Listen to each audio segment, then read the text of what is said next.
जी sir, इस वक्त हम डी चौक के बिल्कुल साथ खड़े हैं और आज सारा दिन हमने जो अपने फ़राइज़ समझते हैं हमने जो किए सारा दिन, इनको फैज़ाबाद से लेकर बल्कि कचहरी चौक रावलपिंडी से लेकर यहाँ तक जो सारा दिन हमारा गुज़रा, मुझे कोई पीटीआई का ऐसा मतलब सीनियर रहनुमा नहीं मिला जिससे मैं ये सवाल कर सकता, जो शायद बहुत सारे लोगों का ये सवाल है कि ये जो खबरें चलाई जा रही हैं, ये जो तहस्सुब दिया जा रहा है अभी इस वक्त कि जी ये जलसा जो है वो मतलब धरने की शक्ल इख्तियार नहीं करेगा, एक जलसा करने के बाद ये वापस चले जाएंगे। मैंने सबसे पूछा ये सवाल, आपसे भी ये सवाल पूछता हूँ। और दूसरा मैंने ये सवाल पीटीआई से पूछना था कि कल जब ये दोबारा इक़्तिदार में जाएंगे तो क्या इनको ये याद रहेगा, ये शेलिंग, लाठीचार्ज और इसके जब अहकामात देंगे तो इनको ये अभी ये जो सारे कह रहे हैं कि हम इस तकलीफ़ और इस तकलीफ़ से गुजरे, तो क्या इनको ये तकलीफ़ याद रहेगी या इक़्तिदार के नशे में आके ये तकलीफ़ें भूल जाती हैं? हाँ, बिस्मिल्लाहिर्रहमानिर्रहीम। इनाम भाई, बात यह है कि इक़्तिदार बहुत बुरी चीज़ है। अभी ताज़ा तरीन मिसाल आपके सामने है कि इन हुकूमत के जो ओहदेदारान हैं, इस वक्त जो एहलकार हैं, सारे प्राइम मिनिस्टर से लेके तो नीचे तक, इनके साथ क्या नहीं हुआ।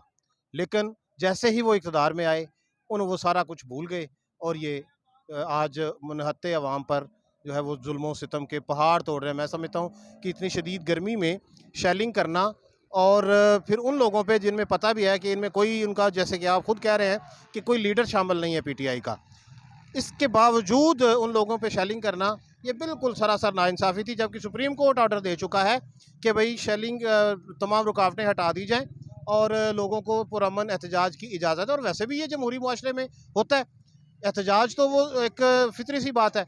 मामला ये है कि अगर दूसरा आपका सवाल ये है कि क्या इन लोगों को याद रहेगा, तो मेरे भाई इनको बिल्कुल याद नहीं रहेगा।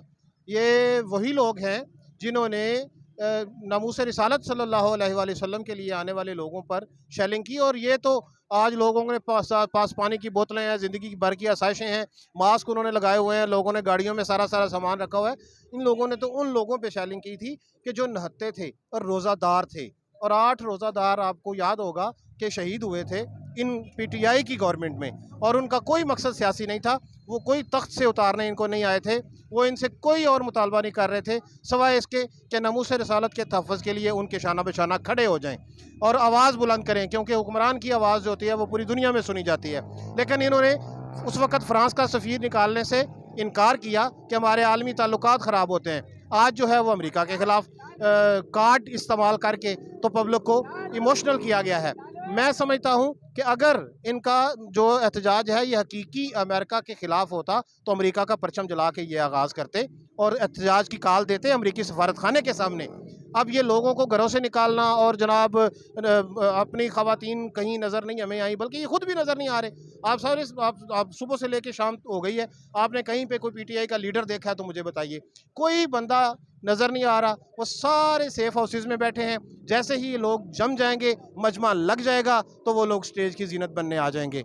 यही हमारी मुल्क का मुकद्दर है और ये इंतहाई बदकिस्मती है। और ये शऊर लोगों में पता नहीं कब बेदार होगा। मैं अभी देख रहा था यहाँ पे एक जो है ना ड्राइवर पेशा बंदा था, वो कहता जी मैं लोडर रिक्शा चलाता हूँ। वो अपने 2 मासूम बच्चों के साथ यहाँ पे आया हुआ था और वो उनसे शेलिंग के साथ उन बच्चों की आंखों का बुरा हाल था।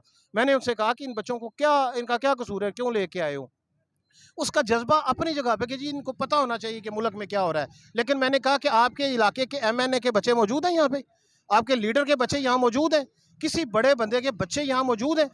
मेरे ख्याल में अगर अदालत ने एहतजाज की इजाज़त देना थी तो इस बात की भी साथ में पाबंदी लगाई जाती कि छोटे बच्चों को साथ ना लेके आएँ।